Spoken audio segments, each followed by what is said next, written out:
العالمين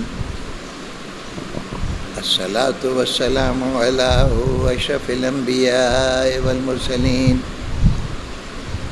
وعلى آله وعترته وأهل بيته الطيبين الطاهرين المعصومين صلوات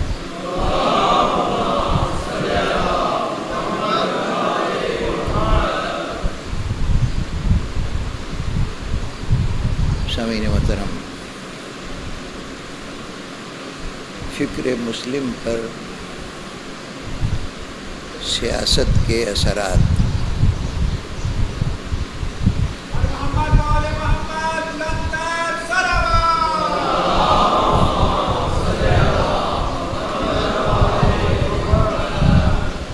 مسلمانوں کی دینی افکار پر سیاستدان کس طرح اثر انداز ہوتے رہے اور ان کے پیدا کردہ مسائل میں مسلمان کس حد تک گرفتار ہے، اس حوالے سے گفتگو صرف گفتگو کی حد تک نہیں بلکہ غور و فکر کے لیے ایک دعوت عام کی حیثیت رکھتی ہے، اس لیے کہ اگر مسلمان غور کرے تو توحید کی پہلی صدا پر لبیک کہنے والے پہلی شخصیت کے اعلان اسلام سے لے کر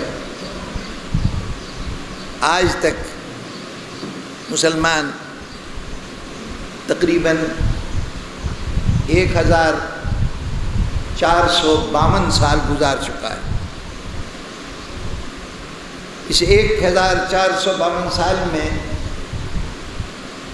صرف 23 سال ایسے ہیں کہ جس میں پیغمبر خدا صلی اللہ علیہ وسلم کی ذات گرامی مسلمانوں کی رہنمائی کے لیے ان کے سر پر سایہ فگن ہے، اور اس 1452 سال میں سے ان 23 سال کے بعد پورے کم و بیش 1429 سال مسلمانوں نے سیاستدانوں کے زیر سایہ زندگی گزاری ہے۔ 23 سال میں رسول ہدایت دیتے رہے اور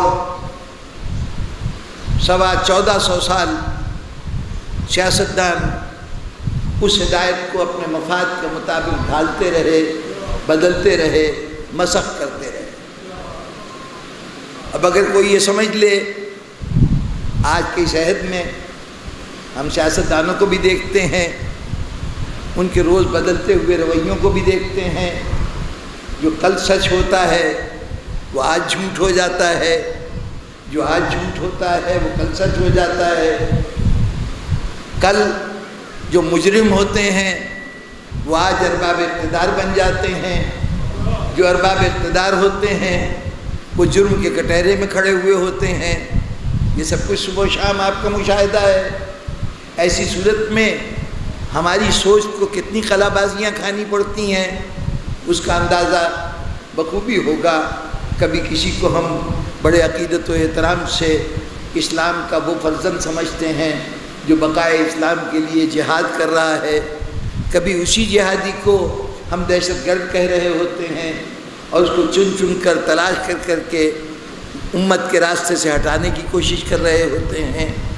یہ تمام بدلتی ہوئی کیفیت بتا رہی ہے کہ 1400 سال اگر ایسے لوگوں کے زیر سایہ ہم نے زندگی گزاری ہوگی تو پھر یقیناً ہمارے نظریات، ہمارے تصورات اپنی جگہ پر محفوظ نہیں رہ سکتے۔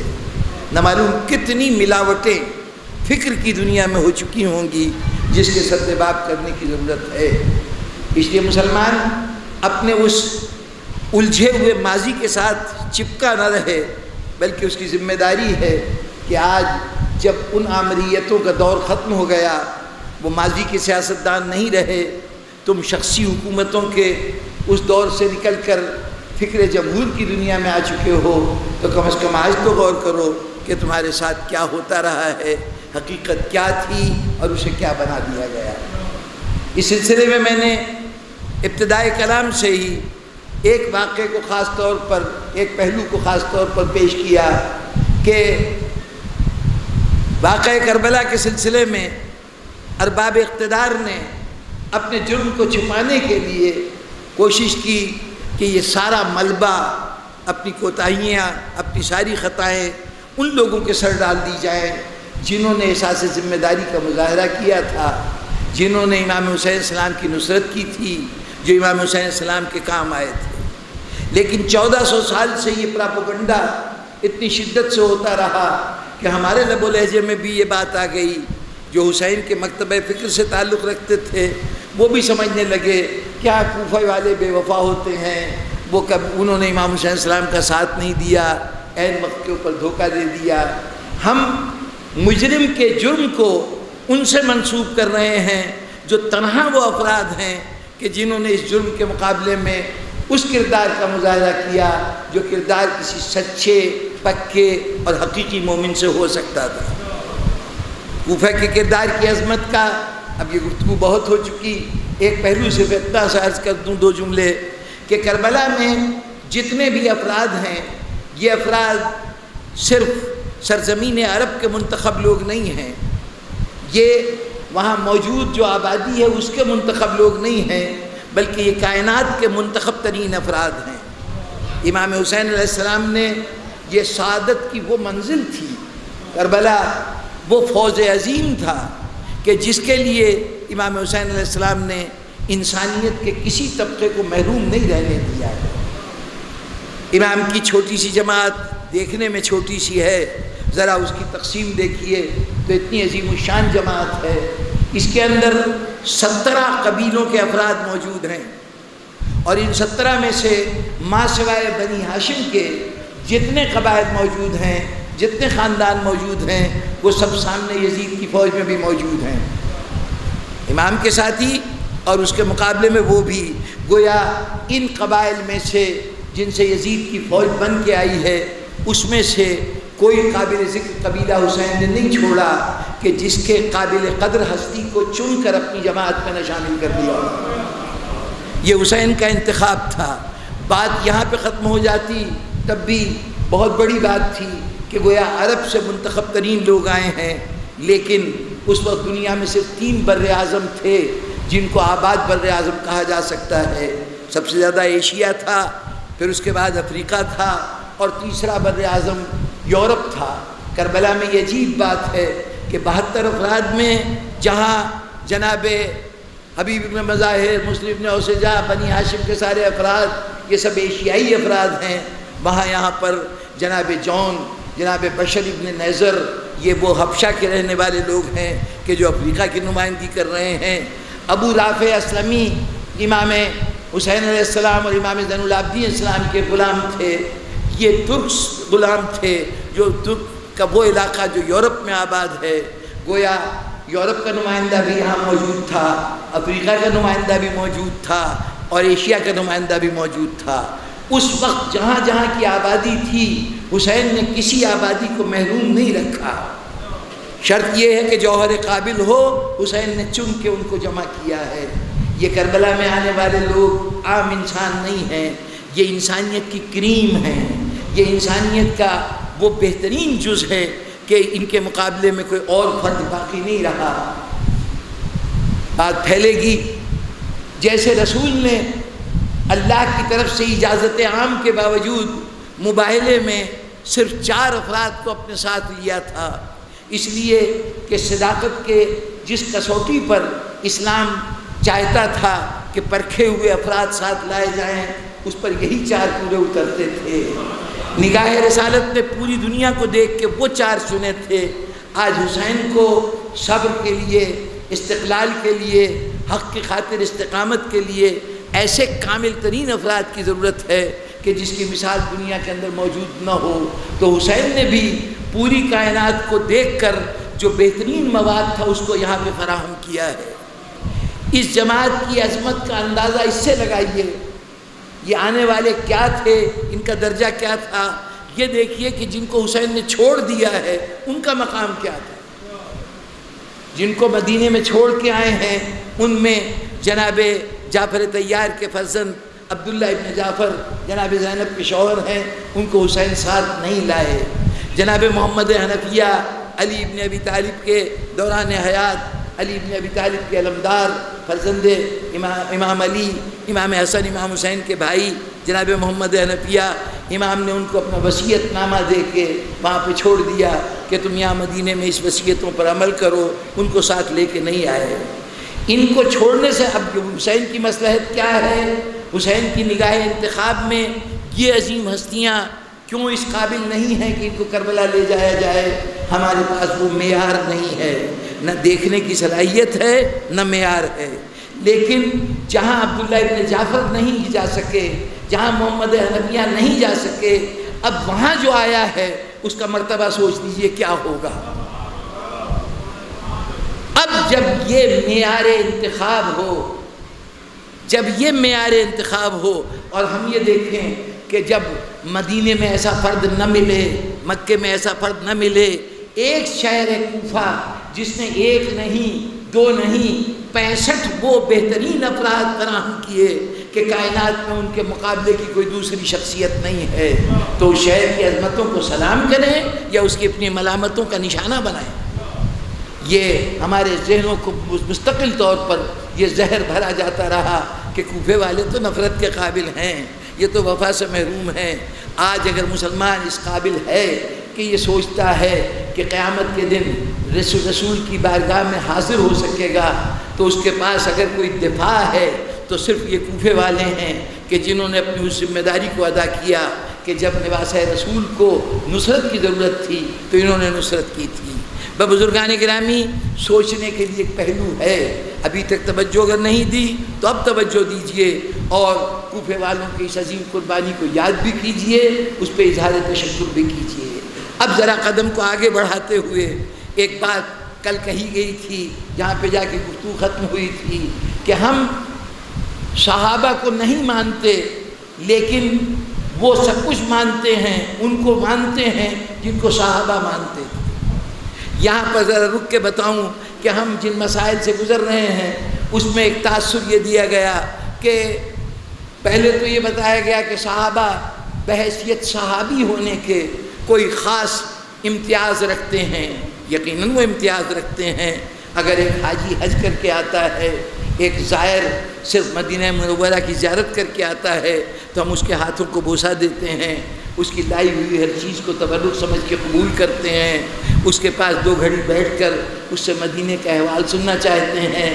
اگر اس نے بہت عرصہ گزارا ہے وہاں پر تو ہم اس کی آنکھوں کے بوسے لیتے ہیں کہ اس نے خانہ کعبہ کی زیارت کی ہے، روضہ رسول کی زیارت کی ہے، ان آنکھوں نے وہ منظر دیکھا ہے۔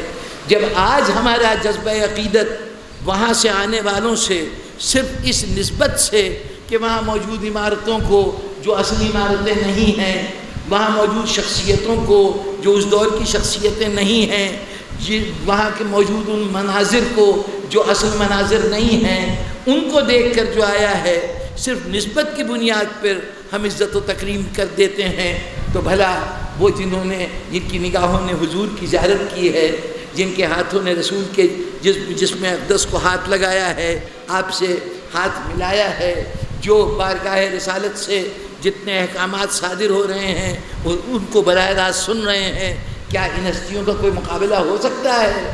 یقیناً ان کو ایک امتیاز حاصل ہے، ایک بلند ترین مقام حاصل ہے، لیکن ایک بحث چھیڑ دی گئی کہ یہ ایک ہمارے متعلق کہا گیا کہ یہ صحابہ کو نہیں مانتے۔ اب جب ہم نے کہا کہ صحابہ میں ماننے والی کوئی بات ہو تو مانے نا، مانا جاتا ہے کسی دینی مرتبے کو، مانا جاتا ہے کسی اس خصوصی اعزاز کو جو پروردگار عالم نے اپنے بندے کو عطا کیا ہے، یعنی کوئی رسول ہے تو اس کو رسول ماننا، یہ ماننا ہوگا، یہ ایمان کا جز ہوگا۔ کوئی امام ہے اس کو امام ماننا یہ ماننے کا جز ہوگا، ایمان کا جز ہوگا۔ جہاں تک اس بات کا تعلق ہے کون کس کا بیٹا تھا، کب پیدا ہوا، کس سن کو پیدا ہوا، یہ سب معلومات ہیں تاریخ کی، ان کو جاننا علم کہلاتا ہے، ایمان نہیں کہلاتا۔ صحابہ علم کا موضوع ہے، ایمان کا موضوع نہیں ہے، سیدھی سی بات ہے۔ اگر آپ مانتے ہوتے جو ہمیں یہ طعنہ دیتے ہیں کہ ہم نہیں مانتے، تو کم از کم اپنے کلمے کے جز میں شامل تو کرتے صحابہ کرام کو۔ آپ کے ہاں تو، ہمارے تو صرف 3 جملوں پہ مشتمل ایک کلمہ ہے، آپ کے ہاں تو 6 عدد کلمے، اور اس میں سے ایک ایمان مفصل کا کلمہ جو خود 1.5-2 صفحے کے اوپر پھیلا ہوا ہے، اس میں آپ نے پوری فہرست دی جن کو آپ مانتے ہیں۔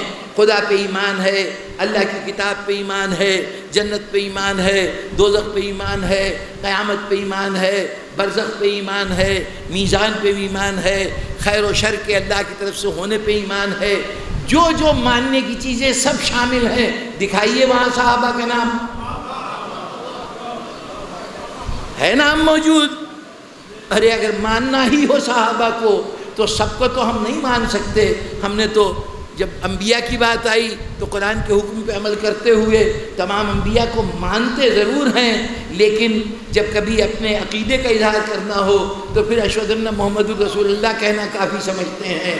ہم عیسیٰ کا کلمہ نہیں پڑھتے، موسیٰ کا نہیں پڑھتے، 1,24,000 انبیاء سب برحق، لیکن ایک کا کلمہ پڑھا جاتا ہے۔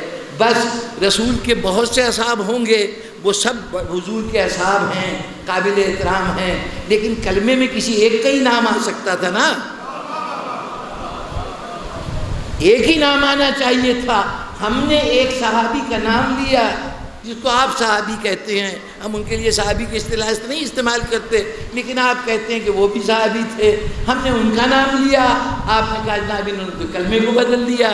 ابھی کہہ رہے تھے کہ صحابہ کو نہیں مانتے، ہم نے اکیلے نے مانا ہے، تم نے تو آج تک کسی کو نہیں مانا۔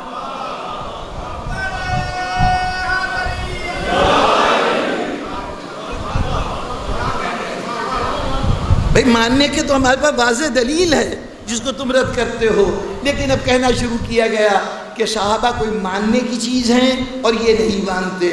یہ بات اتنی کثرت سے کہی گئی، اتنی بار بار کہی گئی، اتنے پلیٹ فارم سے کہی گئی کہ اب ہوتے ہوتے ہمارے ذہن میں بھی شاید بیٹھنے لگا کہ غالباً بعد رسول 2 گروہ تھے، ایک پورا گروہ صحابہ کا تھا اور ایک گروہ اہل بیت کا تھا۔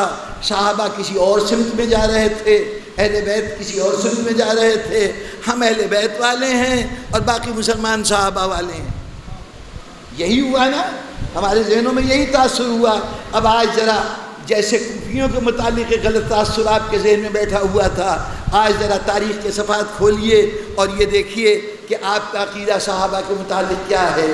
عقیدے کا موضوع نہیں ہے، علم کا موضوع ہے۔ پھر کہہ رہا ہوں، صحابہ عقیدے کا موضوع نہیں ہے، علم کا موضوع ہے۔ اگر تم یہ پوچھنا چاہو کہ کون کون صحابی ہے تو ہم ان کے نام بھی بتا دیں گے اور آپ سے زیادہ نام لے لیں گے۔ وہ جو ناموس صحابہ کے بڑے بھاری علمبردار ہیں، ایک موقع کے اوپر ایک میٹنگ کے دوران شہر کے حاکم نے جب یہ سنا کہ صاحب یہ لوگ ناموس صحابہ کے یہ خلاف ہیں، توہین کرتے ہیں، صحابہ کی گستاخی کرتے ہیں، ان کا اچھا آپ لوگ تو گستاخی نہیں کرتے، یہ لیجئے کاغذ قلم ہر کے سامنے رکھ دیا گیا، 10 صحابہ کے نام لکھ دیجئے، 10 صحابہ کے نام لکھ دیجئے۔ پورے مجمع میں ایک فرد، بڑی بڑی خوبصورت داڑیاں، بڑے لباس کی تمام وہ کیفیتیں جو کسی کے کامل ترین مسلمان ہونے کی علامت ہو، ان سب اہتمام کے ساتھ بیٹھے ہوئے لوگ، ایک فرد واحد نہیں تھا جو 10 صحابہ کے نام لکھ سکتا۔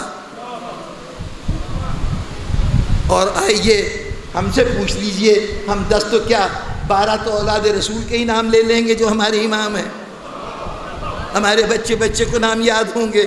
یہ کیفیت ہے۔ بہرطور یہ کہا گیا کہ یہ نہیں مانتے، ہم مانتے ہیں، یہ تاثر دیا گیا۔ بزرگان گرامی، یہ بات اتنی کثرت سے کہی گئی، اتنی بار بار کہی گئی کہ ہمیں بھی لگا کہ وہ صحابہ والے ہیں، ہم اہل بیت والے ہیں۔ بزرگان گرامی، یہ بھی سیاست کا پھیلایا ہوا زہر ہے جو ہمارے ذہنوں کے اندر اتارا گیا ہے۔ نہ وہ صحابہ والے ہیں اور نہ آپ فقط اہل بیت والے ہیں۔ آپ مانتے اہل بیت کو ہیں، جانتے تمام صحابہ کو۔ اور یہ بات میں نے کل کہی تھی کہ ہم صحابہ کو مانتے نہیں ہیں، ان کو مانتے ہیں جن کو صحابہ مانتے ہیں۔ دیکھیے بزرگان گرامی، اب ذرا تاریخ کے صفحات، خدا کے لیے اپنے آپ کو اس گروہ میں شامل نہ کیجئے کہ جو کتابوں سے دور ہوتے ہیں، محض سنی سنائی پہ گزارا کرتے ہیں۔ آپ کے نام میں کوئی جز ایسا نہیں ہے جو صرف آپ کو سننے والوں پہ محدود کر دے۔ آپ کا کام خود بھی مطالعہ ہے، پڑھنا ہے، غور کیجئے۔ سب سے پہلے خلافت کا مسئلہ، پہلے یہ دیکھ لیجیے صحابہ ہیں کون۔ وہ تمام لوگ جنہوں نے حالت ایمان میں حضور کی زیارت کی، وہ صحابہ ہیں۔ ان کی تعداد کم از کم 1,20,000 سے لے کے 1,40,000 تک بتائی جاتی ہے، جو حج وداع کے موقع پر آخری حج حضور کی زندگی کا ایک ہی حج ہے، اسی کو حج اول کہیے، اسی کو حج آخر کہیے۔ 10 ہجری میں حضور نے حج فرمایا تھا، یہ 8 ہجری میں مکہ فتح ہوا تھا، 9 ہجری میں جناب رسالت کا خود تشریف نہیں لے گئے تھے، اپنا نمائندہ بھیج دیا تھا۔ اب زیادہ تفصیل نمائندے کی نہیں بتاؤں گا، باہر طور ایک نمائندہ بھیجا تھا، اس کو درمیان میں اس کو نمائندگی سے ہٹا کر پھر علی ابن ابی طالب کو بھیجا تھا، اور بعد میں وضاحت کی تھی کہ تبدیلی میں اپنی مرضی سے نہیں کر رہا، خدا کا حکم آیا ہے، یا خود جا کے آیات قرآنی سناؤ یا اس کو بھیجو کہ جو تم میں سے ہو۔ تو علی ابن ابی طالب بھیجے گئے تھے۔ سورہ برات، سورہ توبہ، اس کی ابتدائی 18 آیتیں تھیں جو سنانے کے لیے بھیجا جا رہا تھا۔ باہر طور وہ حضور نے نہیں کیا۔ 10واں سال تھا آپ کی ہجرت کا، حیات رسالت کا بھی آخری سال ہے۔ چند ماہ پہلے اس دنیا سے پردہ فرمانے سے پہلے حضور حج کے لیے روانہ ہوئے۔ حج کے لیے روانہ ہوئے، اعلان عام کیا گیا کہ مسلمان جس علاقے میں ہیں وہ سب پہنچ جائیں مکے۔ علی ابن ابی طالب کو اس وقت جناب رسالت مآب صلی اللہ علیہ وسلم نے ایک بگڑی ہوئی مہم کو سنوارنے کے لیے یمن میں بھیجا تھا۔ یہ یمن میں گئے ہوئے تھے، وہاں پر حضور کا پیغام پہنچا کہ علی تم یمن سے اب مدینے نہ آنا، کیونکہ ہم مدینے سے جا رہے ہیں مکے کی طرف، تم مکے میں آ کے ملنا۔ چنانچہ حضور ابھی مکے کے قریب پہنچے تھے کہ علی ابن ابی طالب درمیان میں آ گئے اور حضور کے ساتھ جماعت کے ساتھ شامل ہو گئے، حج میں شریک ہوئے، واپس ہوئے۔ خم غدیر میں جب اجتماع ہوا ہے تو وہ اجتماع مسلمانوں کا سب سے بڑا اجتماع تھا، یا اس سے پہلے جب حجت الوداع دیا ہے، آپ نے آخری خطبہ دیا ہے، مسجد نمرہ جہاں پہ آج قائم ہے وہاں پہ حضور نے آخری خطبہ دیا میدان عرفات میں۔ اس خطبے کے اندر تاریخ کہتی کم از کم 1,40,000 افراد تھے، اور خم غدیر میں عدد پھر مختلف، چونکہ چند لوگ اس میں سے جا چکے تھے، باقی یہاں تک ساتھ آئے تھے، تو یہاں پر 1,20,000 سے لے کے اور 1,40,000 تک کا عدد بتایا جاتا ہے۔ یہ سب صحابہ ہیں، لیکن جب جلیل القدر صحابہ کی بات ہوتی ہے تو ان سب کو شمار نہیں کیا جاتا۔ جب کبھی حضرت عمر کے زمانے میں وظیفہ دیا جاتا تھا صحابہ کرام کو، تو اس وظیفے کی تقسیم کیا تھی کہ سب سے بلند مرتبہ صحابی وہ سمجھے جاتے تھے جو بدر کے اندر شہید ہوئے، اور پھر اس کے بعد وہ سمجھے جاتے تھے جو بیت رضوان میں، بیت رضوان ذہنوں میں ہے صلح حدیبیہ سے فوراً پہلے جب کفار مکہ کے ساتھ حضور نے ایک بڑی بظاہر کمزور شرائط پر صلح کی تھی، تو صلح کرنے سے پہلے نگاہ رسالت میں وہ لمحہ تھا کہ اب وہ وقت آنے والا ہے کہ کچھ لوگوں کے ایمان ڈولنے لگیں گے، نبی کی نبوت پہ بھروسہ نہیں ہوگا۔ اب میں تفصیلات عرض نہیں کر سکتا، جائیے گا تاریخ میں پڑھیے گا کہ کیا کیفیت ہوئی۔ اس کیفیت کے پیش نظر رسول ضروری سمجھتے تھے کہ ایک مرتبہ پھر ان سے اقرار کرا لیں کہ تم اس نبی کو نبی مانتے ہو کہ نہیں مانتے۔ ابھی جب رسول صلح کرے گا تو تم میں سے بہتوں کو بڑا ناگوار گزرے گا، تو پہلے اقرار کر لو، اپنے ایمان کی تصدیق کرو، گواہی دلوا دو کہ ہاں تم مسلمان ہو، تاکہ پھر انکار کرو تو تم پہ کفر کا فتویٰ واضح طور پہ لگ سکے۔ غرض حضور نے ایک بیعت لی تھی، اور وہ بیعت رضوان کہلاتی ہے، اس لیے کہ ایک سبز درخت کے زیر سایہ ایک تھا تو وہ کھجور کا وہ تھا تو اس بیر کا درخت تھا، اس کے نیچے بیعت ہوئی، بیعت کے وہ بیعت الشجرہ بھی کہلاتی ہے، درخت کے نیچے ہونے والی بیعت رضوان بھی کہلاتی ہے، اس لیے کہ رضوان کہلائے۔ وہ جو مدینے والے تھے جنہوں نے ان آنے والوں کے لیے اپنے گھروں کے دروازے کھول دیے، اپنے کھانے کے دسترخوان پہ ان کو ساتھ بٹھا لیا، رسول نے ان کے ساتھ بھائی بھائی کا رشتہ بنا دیا۔ چنانچہ جن کے پاس گھر نہیں تھا وہ اپنے انصاری بھائی کے گھر میں جا کے رہنے لگا، جن کے پاس غذا نہیں تھی وہ انصاری بھائی کے دسترخوان سے غذا کھانے لگا۔ شروع میں کسی کے پاس نہ کوئی روزگار تھا، نہ وسیلہ معاش تھا، سب مدینے والوں نے ان کو پناہ دی۔ مدینے والوں نے جس طرح سے نصرت کی، جس طرح سے مدد کی، ان کا نام ہی انصار ہو گیا۔ یہ انصار مدینہ ایک گروہ ہے اور مہاجرین دوسرا گروہ ہے۔ بظاہر شیر و شکر ہو چکے ہیں، اللہ کے رسول نے ان کو بھائی بھائی بنا دیا ہے، بظاہر کوئی تفریق نہیں ہے۔ اب ذہنوں میں کیا ہے یہ تو اللہ جانتا ہے، کسی کے دل میں کیا ہے یہ اللہ اس سے واقف ہے۔ ظاہر میں کوئی فرق نہیں ہے، انصار بھی وہاں اور مہاجرین بھی وہاں۔ ہوتے ہوتے پہلا واقعہ ہوا، حضور کا وصال ہوا، بہت بڑا سانحہ تھا۔ اب اس کے بعد ضرورت یہ تھی کہ یہاں اتحاد و اتفاق کا مظاہرہ ہوتا۔ اب ذرا جائیے اور تاریخ دیکھیے، ایک حکومت قائم ہوئی، اس حکومت کو کس کی حمایت حاصل تھی؟ پہلے ذرا ریشو دیکھ لیجئے کہ اصحاب میں اور مہاجرین میں ریشو کیا ہے، مدینے کے اندر تناسب کیا ہے۔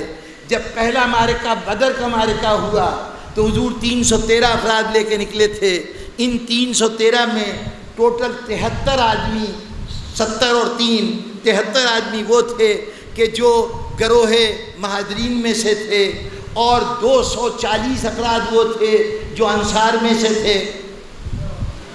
اب یہ بات کوئی حیرت کی بات نہیں ہے، آپ کے ہاں بھی مہاجرین آئے ہیں، اتنے بڑا انقلاب سن 47 میں رونما ہوا، اس کے نتیجے میں مہاجرین آئے ہیں، لیکن جو شہر کی مقامی آبادی ہوتی ہے اس کے مقابلے میں ان مہاجرین کی تعداد بہر صورت کم ہوتی ہے۔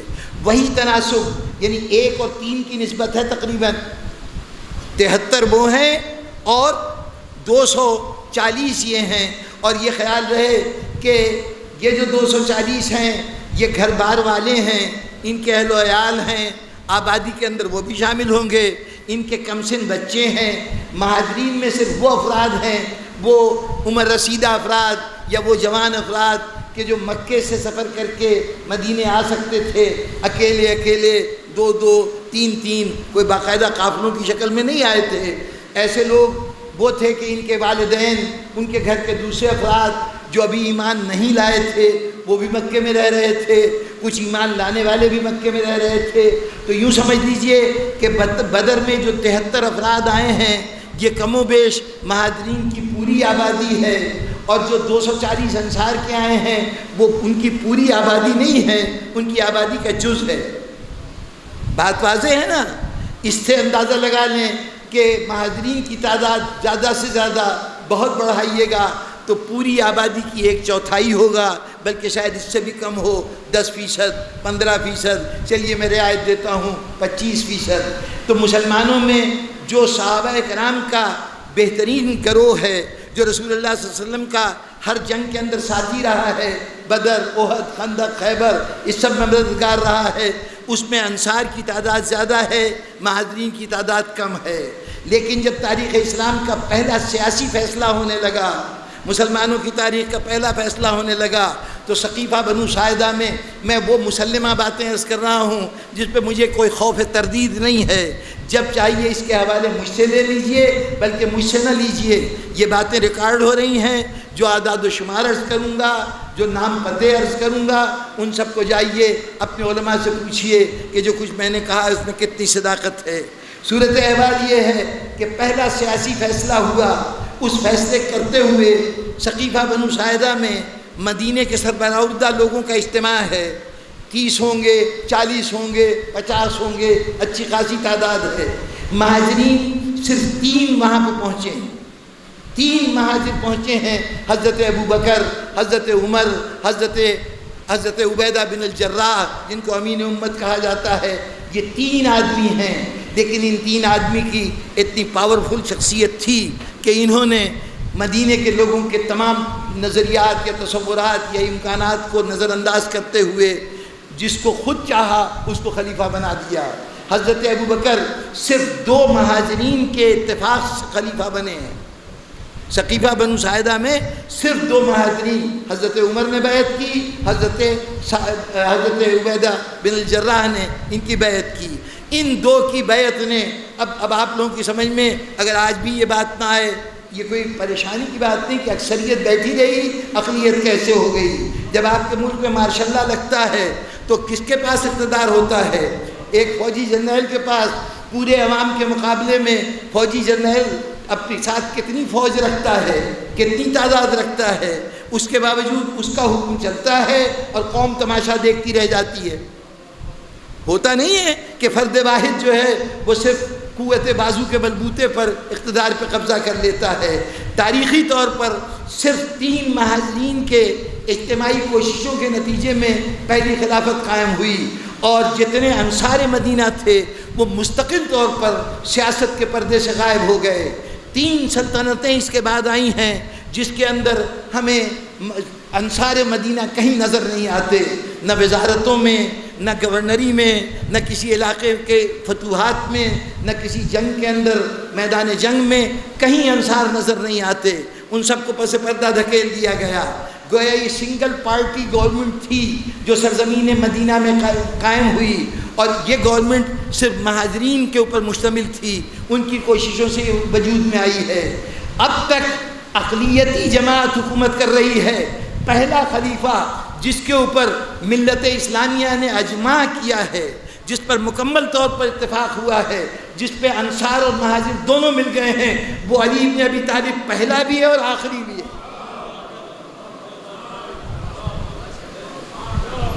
انصار مدینہ اور مہاجرین دونوں کا اتفاق علی کی ذات پہ ہوا ہے۔ علی پہلا متفقہ خلیفہ ہے جو اجماع کا خلیفہ ہے۔ اگر آپ اجماع کو حجت مانتے ہیں تو اس سے پہلے اجماع نہیں ہے، صرف مہاجرین اجماع نہیں ہے، وہ تو 10% ہیں، 20% ہیں کل آبادی کے۔ یہاں مکمل آبادی کا اتفاق ہے علی کی ذات پر۔ اس سے پہلے جنگیں ہوئی ہیں، 1-2 نہیں، لاتعداد جنگیں، ایران کے محاذ پر، شام کے محاذ پر بہت سی فتوحات ہوتی نہیں، مصر وغیرہ سب فتح ہو چکے ہیں، لیکن ان فتوحات میں مجھے دکھائیے کسی انصاری کا نام، کسی جگہ قیادت انصاریوں کی دکھائیے۔ اچھا، جہاں تک علی کا انتخاب تھا وہ اجماع کا فیصلہ تھا۔ گویا دوسرے لفظوں میں کہوں کہ اگر صحابہ کا انتخاب کوئی تھا تو وہ علی کی ذات تھی۔ ظاہر ہے کہ اکثریت دیکھی جائے گی نا، صحابہ کا انتخاب علی کی ذات تھی۔ اس سے پہلے مہاجرین کا انتخاب تھا، وہ بھی صحابی تھے، لیکن کل کے مقابلے میں چھوٹی سی اقلیت، اور وہ اقلیت کہ جو اپنی اصل کے اعتبار سے قریش تھے۔ اور یہ عجیب بات ہے، تاریخ نے بہت کچھ تماشے دکھائے، لیکن ان میں ایک تماشا ایسا ہوا کہ آج تک اس پہ پردہ نہ پڑ سکا، اور وہ یہ کہ جب کبھی دشمنان اسلام کی بات ہوتی ہے تو ان کے لیے ان کو مکی نہیں کہا جاتا، ان کو ان کے قبیلوں کے نام سے یوں نہیں پکارا جاتا، کہا جاتا بدر میں قریش مکہ آئے، لڑنے کے لیے قریش مکہ آئے، احد میں قریش مکہ آئے۔ جتنی مرتبہ جہاں جہاں بھی مکے والے آئے وہ قریش کے نام سے جانے گئے۔ انہی قریش میں جو ہر محاذ پر اسلام سے لڑنے آ رہے تھے، چند ایسے تھے جو دولت اسلام سے مالا مال ہوئے۔ قریشیوں میں بھی وہ ایمان لانے والے اکثریت نہیں رکھتے۔ بات پہنچی نہیں؟ قریشیوں میں اکثریت وہ ہے جو دشمن اسلام ہے۔ قریش اور دشمنی اسلام دونوں متبادل لفظ ہو گئے۔ جب کبھی ہم دشمنان اسلام کا ذکر کرتے ہیں تو کہتے ہیں قریش مکہ۔ قریش جو تھے وہ اسلام کے مخالف تھے، تو قریش تو اسلام کے مخالف تھے، یقیناً وہ قابل فخر ہیں جو دولت ایمان سے مالا مال ہوئے، ان کا بڑا مقام ہے، لیکن ان کی تعداد اتنی بھی نہیں ہے کہ وہ قریش کہلا سکیں کہ قریش ایمان لے آئے۔ قریش دشمنی پہ کمر بستہ رہے، چند قریشیوں نے ایمان قبول کیا۔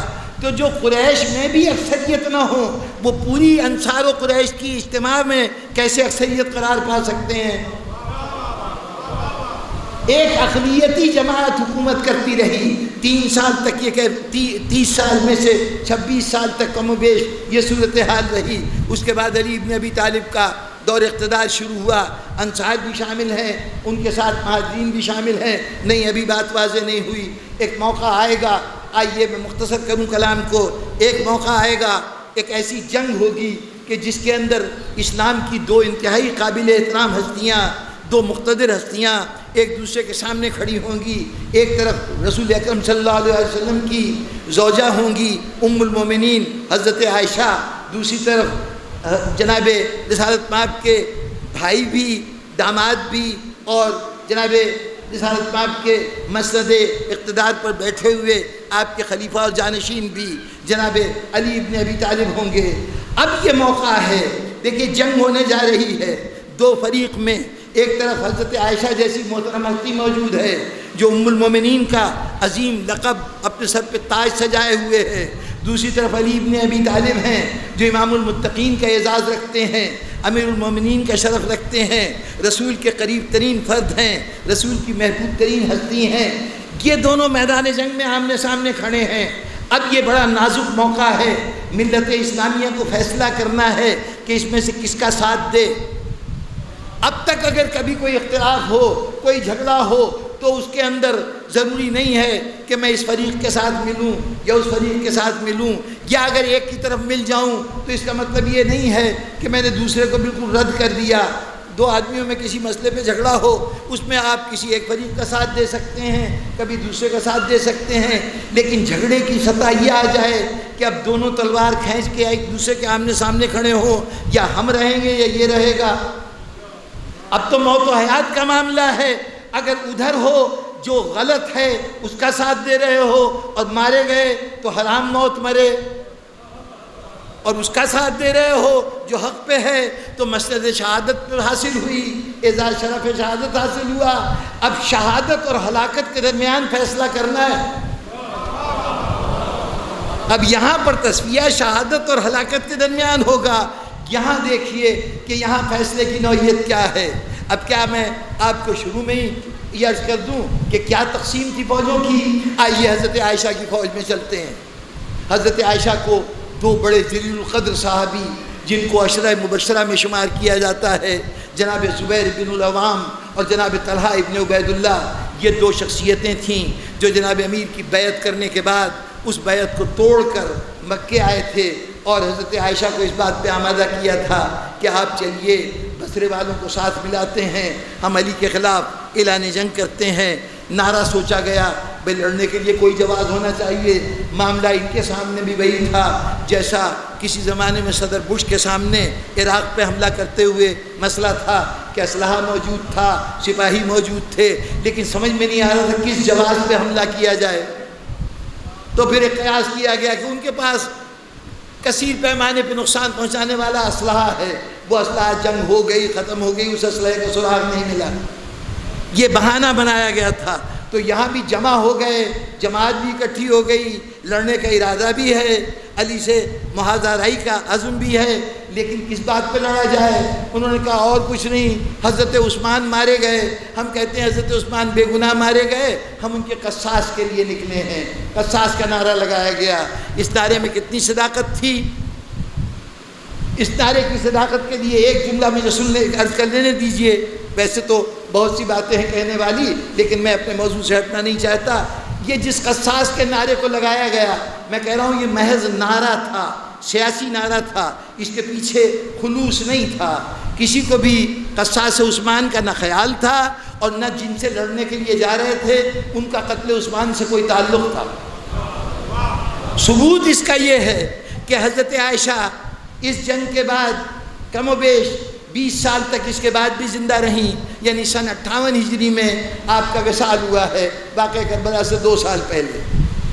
حضرت عائشہ جناب امیر کی شہادت کے بعد بھی 18 سال زندہ رہیں، 2 سال تو ان کی دوران خلافت اور 18 سال اور یعنی 20 سال، اور اس کے بعد وہ جو جنگ صفین میں علی سے لڑنے آئے تھے اسی بنیاد پر کہ ہم قصاص کے لیے آئے ہیں، وہ معاویہ وہ 20 سال تک حکمران رہے، وہ رجب سن 80 ہجری میں، سن 60 ہجری میں ان کا وصال ہوا، وہ اپنے انجام کو پہنچے۔ 18 سال حضرت علی کے بعد حضرت عائشہ زندہ رہیں، 20 سال معاویہ رہے۔ حضرت عائشہ جتنے عرصے زندہ رہیں، دنیائے اسلام کی سب سے مقتدر، سب سے با اختیار، سب سے بڑی پولیٹیکل فگر کی حیثیت سے زندہ رہیں۔ یہی حیثیت تھی نا۔ اور معاویہ جناب امیر کے 6 مہینے کے بعد، جناب امیر کی شہادت ہوئی، 6 مہینے کے بعد امام حسن السلام تخت سے دستبردار ہو گئے۔ اب معاویہ بلا شرکت غیرے پوری دنیا عرب کے حکمران ہیں۔ وہ 20 سال تک بلا شرکت غیرے پورے مسلم ورلڈ کے حکمران تھے۔ وہ لوگ جو کل فوجیں لے کے جناب عائشہ اور جناب معاویہ فوجیں لے کر علی سے لڑنے آ رہے تھے کہ قاتلان عثمان کا بدلہ لینا ہے، 18 سال جناب عائشہ زندہ رہیں، 20 سال معاویہ زندہ رہے، بے اختیاری کی حالت میں نہیں، مکمل اختیار کی حالت میں زندہ رہے۔ بتائیے کتنے قاتلان حسین پکڑے گئے اور کتنوں کو سزا دی گئی؟ کوئی ایک فرد واحد بھی ہو کہ جس سے یہ کہہ کے بدلہ لیا گیا ہو کہ تم نے قتل عثمان کیا تھا؟ لوگوں نے شکایتیں بھی کی کہ آپ لوگ تو کہتے تھے قتل عثمان کا بدلہ لیں گے، ان کا شکر کرو کہ ہم نے اتنا بھی کر دیا۔ وہ ان باتوں کو نہیں چھوڑتا جس کے لیے حوالوں کی ضرورت پیش آئے۔ یہ تو سامنے کی حقیقت ہے نا کہ یہ دور حکومت موجود ہے، لیکن کسی نے حضرت عثمان کے قتل کی بات نہیں کی۔ اس کا مطلب ہے سیاسی نعرہ تھا، سیاسی نعرہ تھا۔ اچھا، اب اس کے بعد ان تمام تر سیاسی ادوار سے گزر کر اب جب میدان جمل کی منزل آئی ہے تو اب یہ صورت ہے کہ ایک طرف حضرت عائشہ ہیں، ایک طرف حضرت علی ہیں، اور دونوں میں تلوار چلنے جا رہی ہے۔ جس کا زور ہوگا دوسرے کو ختم کر دے گا، یا سامنے آیا ہوا تو موت کے نشانے پہ ہے نا۔ سپاہی تو دونوں طرف سے جان دینے کے لیے آئے ہیں۔ جو جان دیتا ہے اگر حق پر نہیں ہے تو ہلاکت کی موت مرے گا، اور اگر حق پہ ہے تو شہادت کی موت مرے گا۔ اب یہاں یہ نہیں ہو سکتا کہ چاہے اس کا ساتھ دے دیں چاہے اس کا ساتھ دے دیں، یا کوئی حرج نہیں، اگر بعد میں کچھ ہو بھی گئی غلطی تو معافی مانگ لیں گے۔ یہاں تو جنت اور دوزخ کے درمیان کھڑے ہو اور فیصلہ کرنا ہے جنت میں جانا ہے یا جہنم میں جانا ہے۔ یہاں بہر صورت حتمی فیصلہ ہونا چاہیے، یہاں شک و شبے کی کیفیت نہیں ہوگی۔ اچھا، اب حضرت عائشہ تشریف لائیں، آپ کو جا کر 2 بڑے جلیل القدر صحابہ حضرت زبیر اور حضرت عوام نے، حضرت طلحہ نے آمادہ کیا کہ آپ تشریف لے چلیے۔ آپ جمل کی طرف روانہ ہوئیں۔ ان زبیر کے ساتھ ان کا ایک بیٹا عبداللہ ابن زبیر بھی ہے۔ یہ عبداللہ ابن زبیر حضرت عائشہ کا سگا بھانجا ہے۔ حضرت عائشہ کی ایک بہن ہے اسماء بنت حضرت ابی بکر۔ یہ اسماء جو ہیں یہ حضرت زبیر بن العوام کی اہلیہ ہیں، اور ان کے وطن سے جناب عبداللہ ابن زبیر ہیں۔ عبداللہ ابن زبیر حضرت عائشہ کو بہت عزیز تھے، چونکہ اللہ نے خود ان کو نعمت اولاد نہیں عطا کی تھی تو انہوں نے عبداللہ ابن زبیر کو گود لیا تھا۔ ان کی پرورش جناب عائشہ نے خود فرمائی تھی، اور اس بات پر بہت خوشی محسوس کرتی تھیں جب ان کو کوئی عبداللہ کہہ کے مخاطب کرتا تھا۔ وہ چاہتی تھیں کہ ولدیت کے خانے میں، بچے کے خانے میں عبداللہ کا نام لکھا جائے۔ ایک ممتا کی خواہش تھی جس کے تحت حضرت عبداللہ ابن زبیر پروردہ جناب عائشہ ہیں۔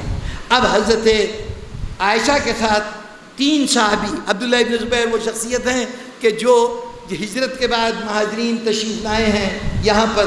ان مہاجرین میں سب سے پہلا بچہ جو پیدا ہوا ہے مکے میں وہ حضرت عبداللہ ابن زبیر تھے، یعنی 9 سال کا سن تھا جب حضور کا وصال ہوا ہے۔ تو کم سن صحابہ میں، صغیر السن صحابہ میں ان کا شمار ہوتا ہے۔ بس آمین گرامی، سفر طویل ہے، پھر روزانہ کی طرح مسئلہ پیدا ہو جاتا ہے۔ اتنا بھی گھبرائیے گا نہیں، ابھی اتنا بھی تیز نہیں ہے کہ میں بہت ہی تیزی سے جاؤں، کوشش کروں گا کہ بات پوری طرح واضح ہو جائے۔ ان کیفیتوں میں اب چاہیں تو ان صغیر السن صحابہ کو پورا صحابی شمار کریں یا آدھا صحابی شمار کریں۔ 2.5 افراد حضرت زبیر، حضرت عبدالطلحہ، یہ دونوں عشرہ مبشرہ میں شامل ہیں۔ ان 10 صحابیوں میں جن کے لیے دعویٰ کیا گیا کہ حضور نے فرمایا تھا کہ زندگی میں کہہ دیا تھا تمہیں تو جنت ملے گی۔ عجیب بات ہے، 10 صحابہ کی فہرست بنائی گئی کہ عشرہ مبشرہ ہیں۔ رسول نے کی ایک حدیث تمام مسلمانوں میں متفق تھی کہ 2 جوانوں سے مخاطب ہو کے کہا تھا کہ تم جوانان جنت کے سردار ہو۔ یہ عجیب فہرست ہے مبشرہ کی کہ اس میں جوانان جنت شامل نہیں ہیں، سردار شامل نہیں ہے، ان کے پیروکار شامل ہیں۔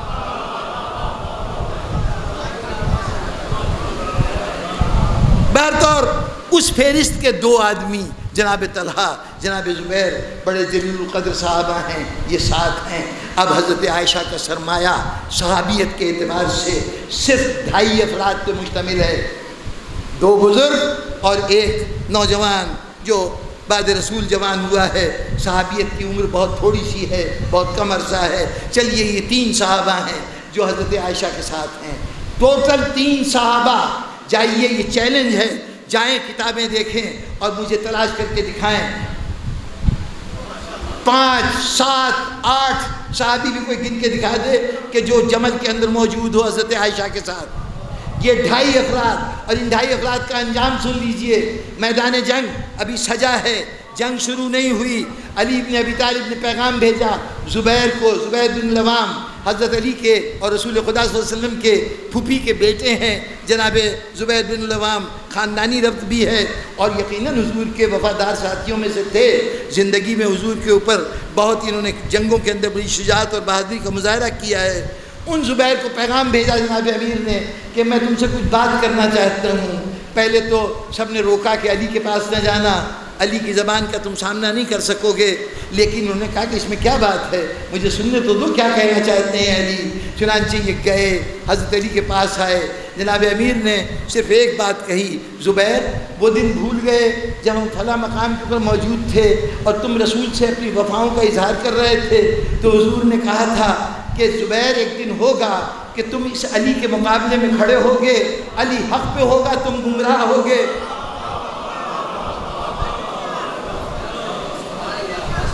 یہ سنا، اپنے حافظے کے خزانے کو ٹٹولا اور اس میں یہ حدیث سامنے آ گئی۔ اب زبیر کے پیروں میں طاقت نہیں رہی کہ میدان میں جم سکے، وہاں سے سر جھکائے ہوئے آئے، اپنا سامان سمیٹنا شروع کیا۔ جو شیلا نوجوان بیٹا عبداللہ ابن زبیر، اس نے پوچھا بابا کیا ارادہ ہے؟ کہ میں اس میدان میں نہیں رہ سکتا، میں اس جنگ میں حصہ نہیں لے سکتا۔ کیوں نہیں حصہ لے سکتے؟ مجھے علی نے مجھے ایک بات یاد دلا دی ہے۔ انہوں نے کہا اچھا تو علی کی تلوار سے ڈر گئے آپ؟ بیٹے نے باپ کو تانا دیا، علی کی تلوار سے ڈر گئے؟ اس نے کہا یہ زمانہ گواہ ہے کہ زبیر آج تک کسی سے نہیں ڈرا، لیکن کیا کروں، علی نے وہ بات یاد دلا دی کہ اس کے بعد اگر اب میدان میں ٹھہرتا ہوں تو میرا انجام جہنم کے علاوہ کچھ اور نہیں ہوگا۔ چنانچہ عبداللہ ابن زبیر جنگ ہونے سے پہلے اس جنگ سے بائیکاٹ کر گئے اور یہاں سے روانہ ہوئے مدینے کی طرف۔ ابھی دوران سفر تھے کہ راستے میں ایک زمیندار کے ہاں جا کے ٹھہرے، اس نے جناب زبیر کو قتل کر دیا۔ حضرت علی بن ابی طالب نے جناب زبیر کے قتل کے اوپر اظہار افسوس کیا ہے۔ ان میں یہ جرت تو تھی کہ میدان سے چلے گئے، ہاں ابھی ایمان اس مقام پہ نہیں پہنچا تھا کہ جانے کے بجائے علی کو ساتھ دیتے۔ آدھے حر تھے، پورے حر نہیں بن سکے، لیکن بہر طور شریک جنگ نہیں ہوئے، جنگ سے بائیکاٹ کر دیا حضرت عبداللہ ابن زبیر نے۔ اب رہ گئے 2 صحابی، جناب عبداللہ ابن زبیر کم سے صحابی اور جناب طلحہ۔ ان جناب طلحہ کے متعلق جائیے مسعودی پڑھیے، تاریخ طبری پڑھیے، طبقات ابن سعد پڑھیے۔ ان سب نے کہا کہ جنگ جب اپنی انتہاؤں پہ پہنچی، بہت سے لوگ مارے جا چکے، تقریباً 13,000 افراد جناب عائشہ کی فوج کے قتل ہو چکے۔ اس وقت طلحہ نے محسوس کیا کہ یہ جنگ سوائے تباہی اور ہلاکت کے کچھ نہیں ہے، اس کے اندر جان دینا، تباہی کی طرف قدم بڑھانا ہے، جہنم میں جانا ہے۔ انہوں نے ارادہ کیا کہ وہ بھی میدان جنگ سے چلے جائیں۔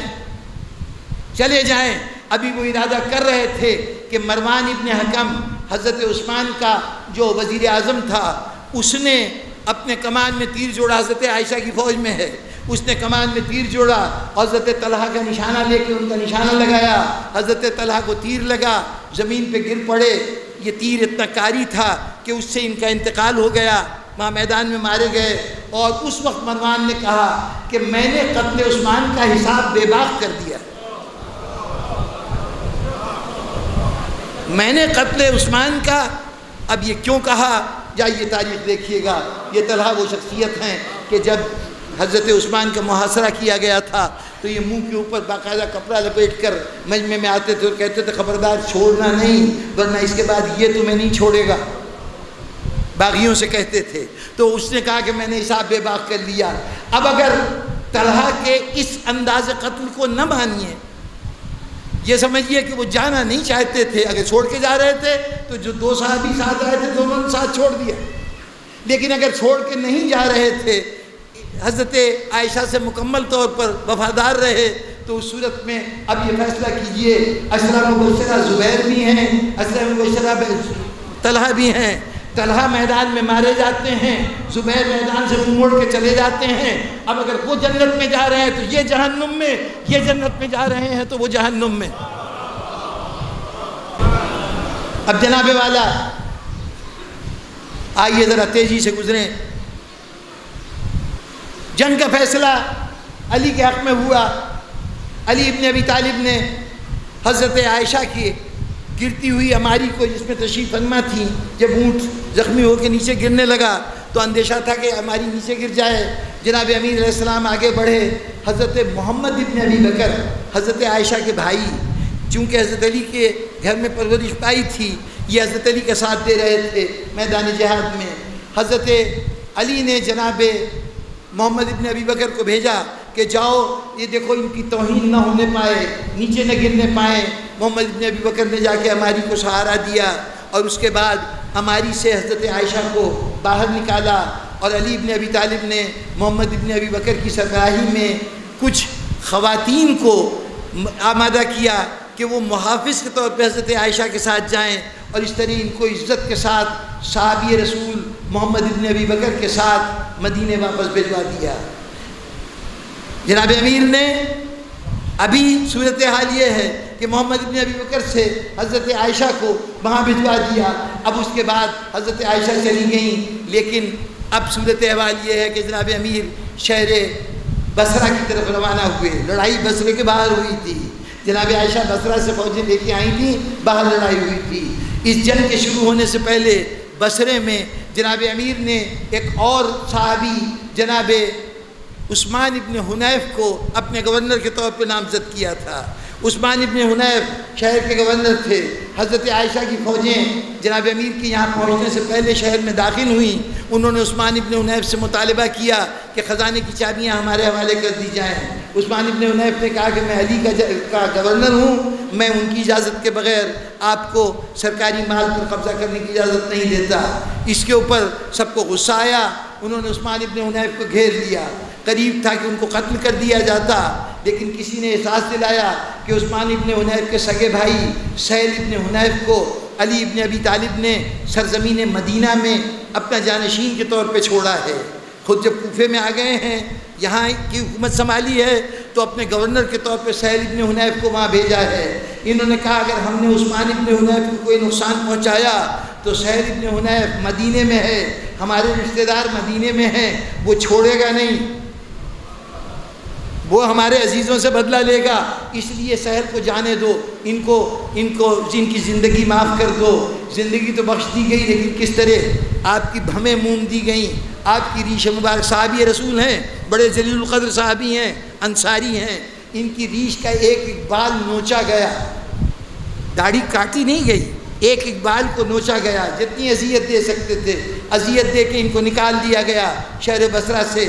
یہ جا کے جناب امیر کے آتے ہوئے لشکر میں شامل ہوئے، اور اس کے بعد جنگ جمل میں انہوں نے حصہ لیا۔ وہ صحابی جو کوفے میں، جو بصرے میں تھا، وہ بھی رسول کا صحابی ہے، عثمان ابن حنیف، اور جس کو آپ نے مدینے میں اپنا گورنر بنایا ہے وہ بھی صحابی رسول ہے، سہیل ابن حنیف۔ اچھا، اب عثمان ابن حنیف تو نکل گئے صحابی یہاں سے۔ اب فتح کے بعد علی ابن ابی طالب کی فوجیں شہر بصرہ میں داخل ہوئیں۔ جب داخل ہو رہی تھیں تو ایک بڑا مصنف ہے، بہت بڑا مورخ مسعودی، اس کی کتاب ہے مروج الذہب۔ مسعودی کو مولانا ابوالکلام مولانا ابوالعلا مودودی نے اپنے ہاں بہت جگہ حوالہ دیا ہے۔ شبلی نعمانی بھی اس کی عظمت کے قائل ہیں، اس کو بابائے مورخین کہا جاتا ہے، یہ بہت ذمہ دار مورخوں میں شمار ہوتا ہے۔ وہ منظر کشی کر رہا ہے، خود اپنی زبان سے نہیں۔ ایک شخصیت ہے منذر ابن جارود۔ منذر ابن جارود اس وقت شہر بصرہ میں تھے، علی ابن ابی طالب کی فوج شہر میں داخل ہو رہی ہے۔ منذر کو موقع ملا کہ اس فوج کو داخل ہوتا ہوا دیکھے، اس نے منظر کشی کرنی شروع کی۔ اس نے بیان کیا کہ سب سے آگے ہم نے دیکھا کہ ایک علمبردار چلا آ رہا ہے، جو پچھلے جو اور دستے گزر گئے اس کا وہ ذکر نہیں جانتا۔ وہ کہتا ہے جب میں پہنچا ہوں تو دیکھا کہ 1000 افراد کا ایک دستہ ہے، چلا آ رہا ہے، ایک سیاہی مائل گھوڑا ہے جس کے اوپر ایک شخصیت سوار ہے، چہرہ نورانی ہے، عمر ڈھل رہی ہے، لیکن ڈھلنے کے باوجود ابھی تک جوانوں کی طرح سے صحت مند چہرہ نظر آ رہا ہے، ریش مبارک چہرے پہ پھیلی ہوئی ہے، سر کے اوپر سفید رنگ کا امامہ ہے، امامے کے درمیان میں پیلے رنگ کی ٹوپی ہے، سفیدی رنگ کی عبا ہے، کمر سے تلوار بندھی ہوئی ہے، ایک ہاتھ میں ایک جھنڈا ہے۔ میں نے لوگوں سے پوچھا یہ کون ہیں؟ کہا یہ رسول کے صحابی ابو ایوب انصاری ہیں۔ یہ رسول کے صحابی ابو ایوب انصاری ہیں۔ یہ ابو ایوب انصاری کون ہیں؟ جب رسول مدینے میں داخل ہوئے تھے تو اس وقت سب نے چاہا کہ رسول ان کے گھر میں جا کے ٹھہریں، دولت مندوں نے اپنے گھر بلانا چاہا، صاحبان اختیار نے اپنے گھر بلانا چاہا، کبھی قبائل کے سرداروں نے اپنی طرف بلانا چاہا، لیکن حضور نے کہا میری جو اونٹنی ہے یہ اللہ کی طرف سے معمور ہے، یہ جہاں پہنچے گی، جہاں جا کے ٹھہرے گی میں وہاں ٹھہروں گا۔ چنانچہ وہ اونٹنی گئی، ابو ایوب انصاری کے دروازے پہ بیٹھ گئی۔ وہ صاحبان ثروت جو محروم رہ گئے تھے انہوں نے کہا کہ جانور ہے، اس نے غلط فیصلہ کیا ہے، اس کو ذرا دوبارہ اٹھا کے پھرایا جائے۔ اٹھایا گیا، پھر چھوڑا گیا، پھر اونٹنی وہاں جا کے بیٹھی، پھر تیسری مرتبہ بھی یہ ہوا تو حضور نے کہا یہ خدائی فیصلہ ہے، میں ابو ایوب کے گھر پہ رہوں گا۔ وہ ابو ایوب انصاری وہ علی کی لشکر کا ایک سردار ہے جو 1000 کے ایک دستے کے ساتھ شہر بصرہ میں داخل ہوا۔ اس کے بعد منذر بن جارود بیان کرتا ہے کہ اس کے بعد میں نے دیکھا کہ ایک اور قافلہ داخل ہو رہا ہے، یہ جوانوں کی ایک جماعت ہے بظاہر، اس کے اندر بڑے بڑے ایسے چہرے ہیں کہ جو دمک رہے ہیں، جن کے اوپر نور ایمان چھلک رہا ہے۔ یہ حضرات آگے بڑھتے جا رہے ہیں، ان کے سروں پہ سفید رنگ کے امامے ہیں، سفید رنگ کی ٹوپیاں ہیں، انہوں نے اپنی عبائیں بھی سفید رنگ کی پہن رکھی ہیں، کمر سے تلواریں بندھی ہوئی ہیں، سردار آگے آگے کی طرف چل رہا ہے۔ میں نے پوچھا یہ کون ہے؟ کہا یہ خزیمہ ابن ثابت ذو الشہادتین ہیں۔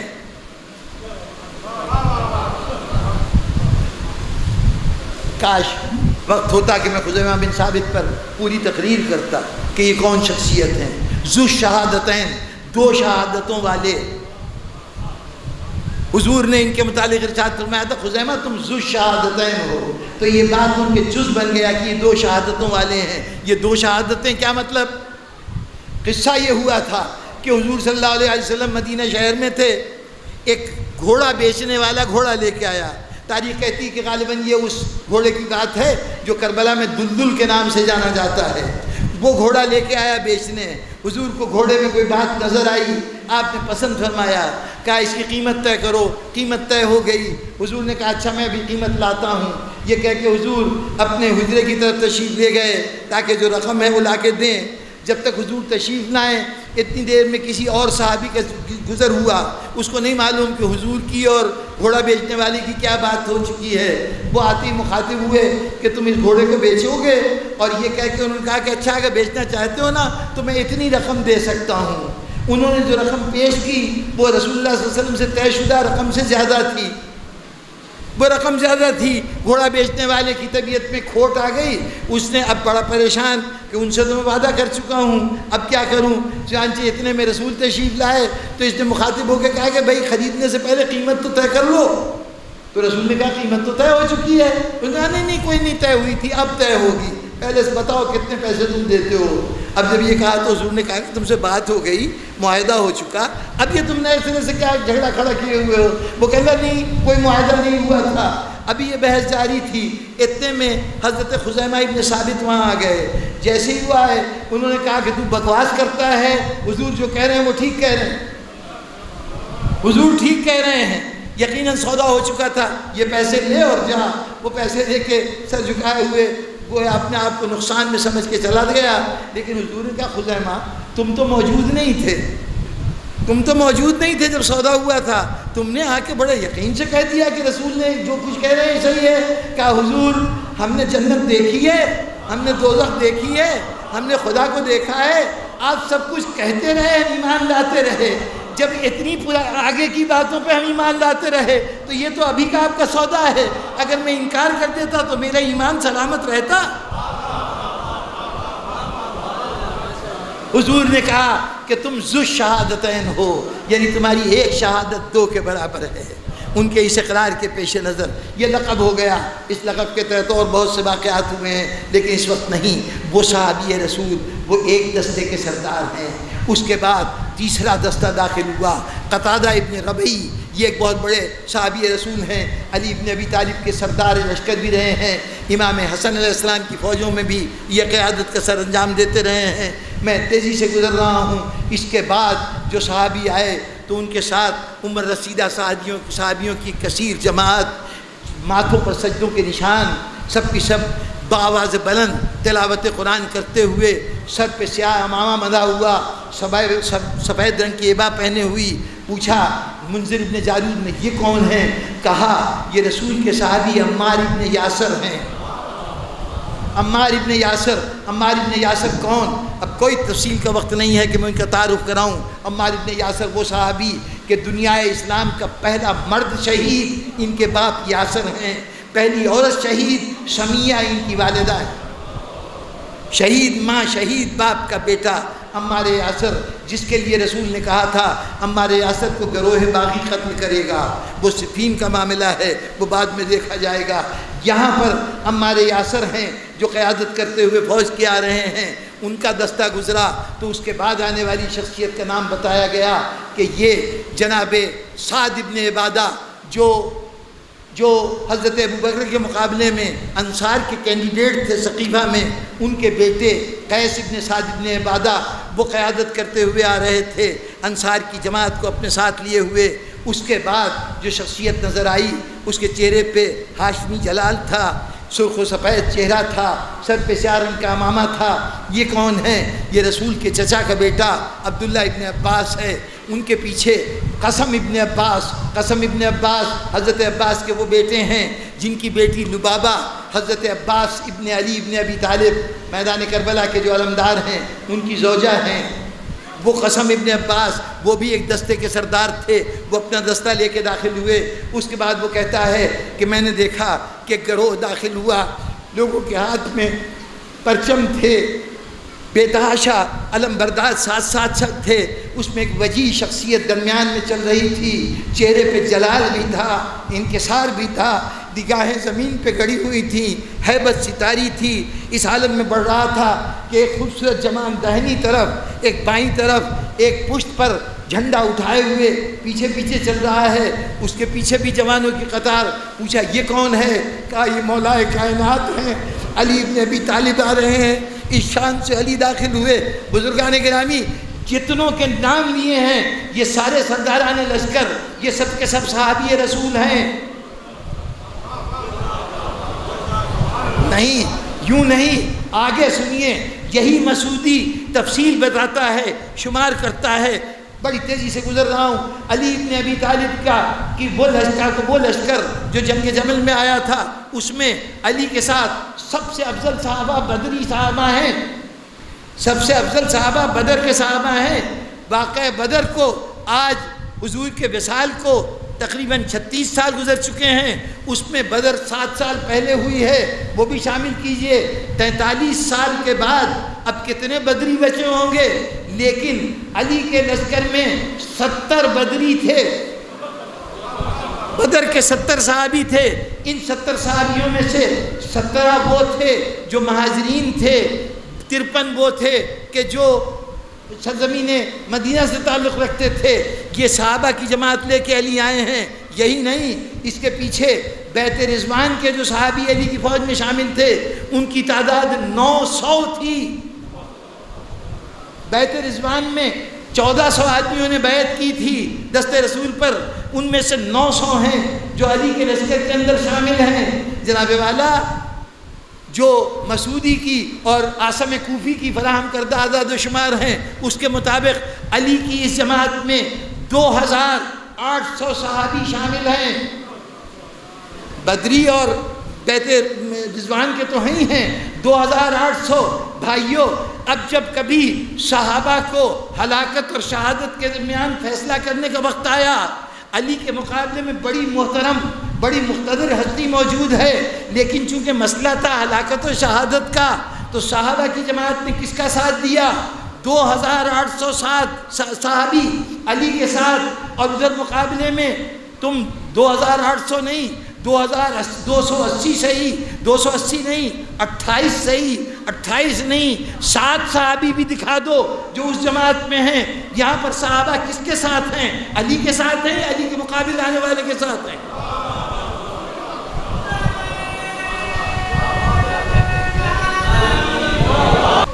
بابا یوں تو رات جاگ کے ہی گزارتا تھا، لیکن آج کی رات ایسی تھی کہ کبھی اٹھ کے آسمان کو دیکھتا تھا، کبھی کہتا تھا مجھے جھوٹی خبر نہیں دی گئی، یقیناً وقت آ گیا، کبھی انا للہ و انا الیہ راجعون کہتا تھا۔ اب بیٹی کی ہمت نہیں ہے کہ پوچھے بابا یہ سب کیا ہے۔ علی گھر سے نکلنے لگے، زنجیر در نے راستہ روکا، بدخوں نے راستہ روکا۔ علی نے اس وقت جملہ کہا، اب یہ جملہ اس وقت کون سمجھے کہ ان کو نہ روکو، یہ نوحہ کرنے والی، یہ ماتم کرنے والی ہے۔ کس کا ماتم؟ کس کا ماتم؟ لیکن ہر بات، ہر جملہ ذہن میں ایک نئی الجھن کا دروازہ کھول رہا ہے۔ اب جب یہ ساری کیفیتیں دیکھیں تو ایک مرتبہ زینب نے ہمت کی، ہاتھ باندھ کے، زندگی میں پہلی مرتبہ بابا کے سامنے کھڑی ہوئی، بابا آج آپ نہ جائیے مسجد، بابا آج آپ نہ جائیے مسجد۔ بیٹی، اللہ کے فیصلے کے سامنے ہم سب کو سر جھکانا پڑتا ہے، قضاء و قدر کے سامنے ہم سب پابند ہیں، منشاء الہی کے۔ اپنے بابا کو جانے دو، اب کہہ کے تو چلے گئے، لیکن اب بیٹی کے دل کو سکون کیسے آئے؟ آپ جانتے ہیں بیٹیاں کچھ ضرورت سے زیادہ حساس ہوتی ہیں۔ باپ کے دکھ درد کو جتنا بیٹی محسوس کرتی ہے، بیٹے نہیں محسوس کر پاتے۔ وہ دیکھ رہی ہے کہ بابا کی کیفیت عجیب ہے، بابا چلے گئے لیکن زینب دروازہ چھوڑ کے اندر نہیں آ سکی، دروازے کے ساتھ کھڑی رہی۔ کچھ دیر کے بعد مسجد کوفہ سے صدائے اذان بلند ہوئی، ارے یہ تو میرا بابا خود اذان دے رہا ہے، خود اذان دے رہا ہے۔ باپ کے اذان کی آواز سن کر بیٹی کے دل کو سکون ملنا چاہیے تھا، لیکن پتہ نہیں کیا ہوا کہ دل اور زیادہ بے چین ہو گیا۔ خداوندہ میرا بابا سلامت رہے، میرے بابا کی حفاظت کرنا۔ زبان سے دعائیں جاری ہیں، آنکھوں سے آنسو جاری ہیں۔ یہ آنسو سرگوشی کر رہے ہیں، زینب یہ تیرے بابا کی آخری آواز ہے، پھر بابا کی اذان نہ سن سکے گی۔ ان مرحلوں سے گزری، وقت گزرا، اتنے میں ایک آواز آئی جس سے زینب دہل کے رہ گئی۔ کیا آواز تھی؟ قد قتل امیر المومنین، امیر المومنین قتل کر دیے گئے۔ صدا سنی، آواز دی، بھیا حسین، بھیا حسین جلدی جاؤ۔ بھائیوں کو علی روک کے گئے تھے کہ جب تک جماعت کھڑی نہ ہو اس وقت تک نہ آنا۔ چنانچہ جیسے ہی یہ آواز سنی تو جناب زینب کی صدا کے محتاج نہیں تھے، شہزادے اٹھ کھڑے ہوئے تھے، لیکن جب جناب زینب نے تاکید کی، دونوں بھائی تیزی سے مسجد کی طرف گئے۔ اب یہ تو مسجد میں چلے گئے، جب تک بھائی تھے تو ایک سہارا تھا کہ باپ کی خبر لا دیں گے۔ یہ مسجد میں چلے گئے تو اب زینب کے دل کو سنبھالا دیجئے کہ کیفیت یہ ہے کہ آواز، شور کی آوازیں آ رہی ہیں، مسجد کوفہ دور نہیں ہے، لوگوں کے بھاگنے دوڑنے کی آوازیں آ رہی ہیں، کچھ سمجھ میں نہیں آ رہا کیا ہو رہا ہے، مسجد میں کیا بیتی ہے، لیکن دروازے کے پیچھے زینب کھڑی ہے۔ کئی مرتبہ دل نے کہا زینب جلدی چل، کہیں تجھے دیر نہ ہو جائے، لیکن پاس حیا نے زینب کو قدم نہیں بڑھانے دیا، حتیٰ کہ ہوتے ہوتے اچانک آہٹ محسوس ہوئی، معلوم ہوا بھائی آ رہے ہیں۔ زینب دروازے کے بالکل قریب ہو گئی، دروازہ کھلا، کیا دیکھا؟ خیال تو یہ تھا کہ بابا قدموں پہ چل کے آ رہے ہوں گے، دیکھا جنازے کی طرح بابا کو کندھے پہ اٹھایا ہے، بھائیوں کے کندھے پہ بابا کو دیکھا، ہائے بابا کہہ کے زینب مسکا دی۔ بس آمین گرامی، میں نے زحمتیں ختم کی، یہاں زینب انتظار کر رہی تھی، کربلا میں ایک اور بیٹی اپنے بابا کا انتظار کر رہی تھی۔ وقت گزرتا گیا، ایک مرتبہ دروازے پہ آہٹ ہوئی۔ آہٹ کس کی؟ جانے پہچانے گھوڑے کے ٹانپوں کی آواز۔ سکینہ نے باہر نکل کے دیکھا، زین خالی تھی،